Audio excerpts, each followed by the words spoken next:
So, kung makikita po natin mga kaibigan, ganito na po siya. Ayan.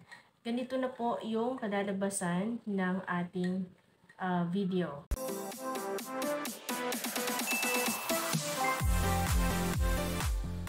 So, hello mga kaibigan, welcome and welcome back dito sa ating YouTube channel. My name is Mary Ann Bonbon. So, for today's video ay pag-uusapan natin or ituturo natin sa inyo kung paano tayo mag-pin post ng ating video sa ating timeline sa Facebook. So, kung interesado ka, make sure na tapusin mo lang ang video na to. So, makikita nyo po dyan sa ating screen, ipa-flash po natin kung paano ho natin gagawin. Okay? Okay, so puntahan natin mga kaibigan ng Facebook natin. Okay? So, pag dito na tayo sa Facebook natin, punta tayo sa ating timeline. Okay, punta tayo sa timeline natin. Tapos dito ho ay maghahanap lang tayo ng video na gusto nating i-pin post. Okay? So, for example, ito na lang. Okay? So, halimbawa, ito yung video na to na ilalagay natin doon sa ating pin post. Click natin yan, ang tatlong dot sa gilid.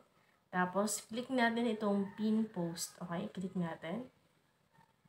Ayan. Tapos, check natin. Okay? So, kung makikita po natin mga kaibigan, ganito na po siya. Ayan. Ganito na po yung kalalabasan ng ating video. Ayan.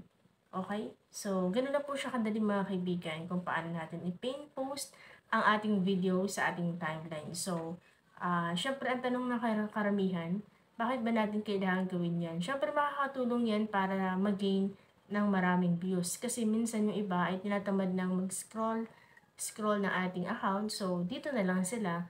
At least, pag open nila ng timeline natin, mapapansin at makikita kaagad nila. Okay?